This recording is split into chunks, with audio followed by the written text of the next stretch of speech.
Comment crée-t-on un utilisateur et comment est-ce qu'on lui assigne des rôles? Voilà, parce qu'un utilisateur ordinaire, ne peut pas nécessairement tout voir sur le CRM. Alors, il y a 2 manières pour aller créer un utilisateur. La première, c'est, sur une installation toute récente, c'est dans l'organisation, c'est l'équipe. Ou bien on peut aller dans le menu, quand on est administrateur, bien entendu, on a l'administration et on va voir les utilisateurs et on va créer heu, un utilisateur. On peut aller créer une équipe, tout d'abord. On va créer une équipe avec,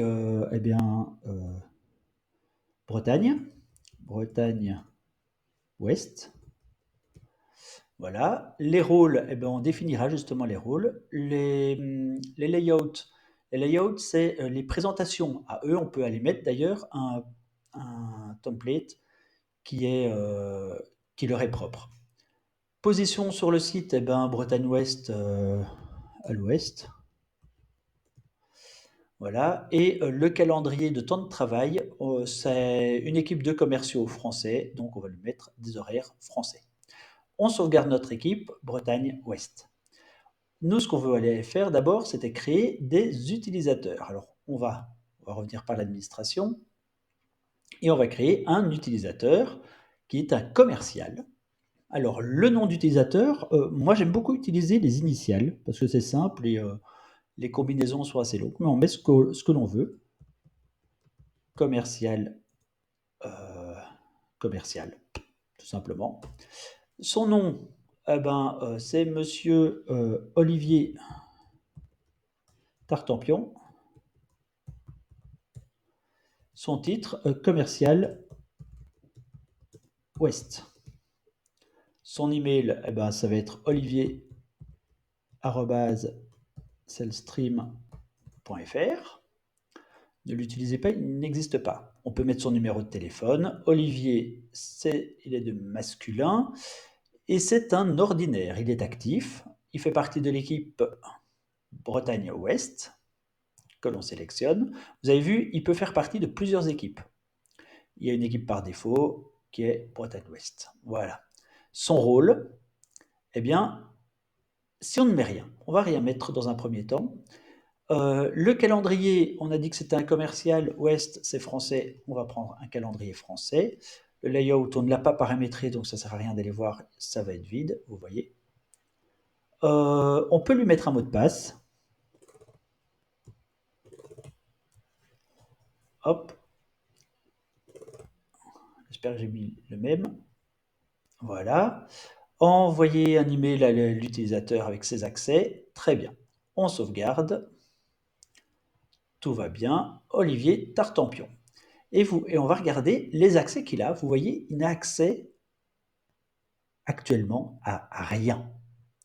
Et c'est là où il faut pouvoir assigner des rôles pour savoir à quoi est-ce qu'il peut avoir accès. Qu'est-ce qu'il peut voir, qu'est-ce qu'il ne peut pas voir. Les petites entreprises ont généralement un seul rôle et tout le monde voit tout. C'est la confiance qui règne. Plus l'entreprise va grandir, eh bien, plus on va assigner des rôles particuliers à chaque personne ou à chaque équipe. Comment est-ce qu'on crée un rôle? Eh bien, on vient dans l'administration, on va dans les rôles et on va créer un nouveau rôle. Notre commercial France, parce qu'on peut éventuellement avoir aussi des commerciaux étrangers, hein, belges, allemands ou autres. Est-ce qu'il peut exporter? Oui, non, ou pas défini. Est-ce qu'il peut jouer aux permissions des utilisateurs? Donc on peut aller voir, hein. Lui, est-ce qu'il peut? Oui, non. Allez, tous. Est-ce qu'il peut assigner des permissions? Oui. Est-ce qu'il peut? Voilà. Une petite entreprise mettra plutôt du vert à tout le monde. Tout le monde pourra à peu près tout faire. La confiance en général règne. Il y a des choses qui ne, par exemple, où celui-là, potentiellement, le gérant, l'administrateur n'autorisera pas voilà, de mettre en place ces choses-là. Donc, permission utilisateur, voilà. Et puis après, on peut aussi dire, eh bien, Dans les comptes email, on peut aller chercher beaucoup plus loin.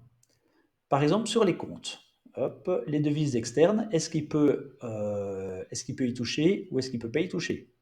Voilà, tout se fait en euros, mais s'il peut y toucher, est-ce qu'il peut créer, voire modifier? Ici, il n'y a pas la question dessus. Euh, c'est sur les comptes externes. Sur les devises, eh bien, s'il active, est-ce qu'il peut voir oui? Est-ce qu'il peut modifier? Bah, pas nécessairement, parce qu'il n'est pas nécessairement à ce lieu-là de décision. Et on peut activer, désactiver vraiment tout ce que l'on veut. Voilà. Je le mets de manière générale, vous voyez. Par défaut, le non se met assez facilement sur la suppression.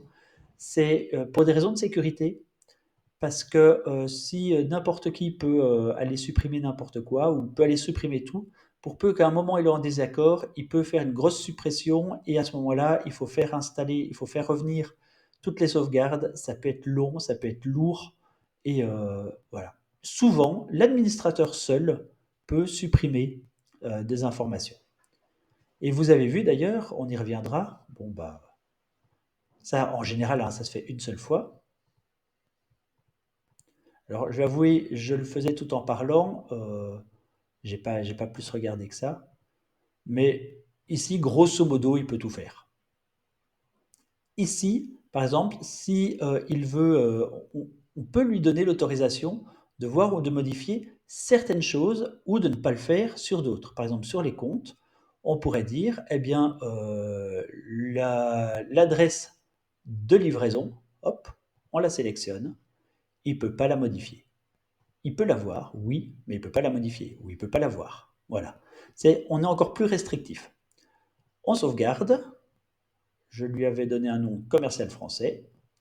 Voilà. Je vais retourner chez mon Olivier Tartampion, qui est un utilisateur. Utilisateur, Olivier Tartampion qui est là. Et on va changer son rôle. On va aller prendre le commercial français. On enregistre. Hop. On sauvegarde. Voilà. J'ai pas dû bien mettre le commercial français et un rôle. Là, commercial français, on sauvegarde. Voilà, il est bon. On peut même, je n'ai pas montré, mais on peut aller mettre la photo de la personne, ce qui est très bien d'ailleurs pour pouvoir arriver à faire en sorte que on connaisse toutes les personnes de l'équipe. Donc voilà, on peut aller voir son calendrier, on a différentes choses. N'hésitez pas, s'il y a des questions sur les créations d'utilisateurs, salestream.fr, on est là pour vous accompagner, on a un numéro de téléphone et on accompagne justement à la mise en place, à l'hébergement et à la maintenance de votre CRM Espo CRM. Donc n'hésitez pas, salestream.fr.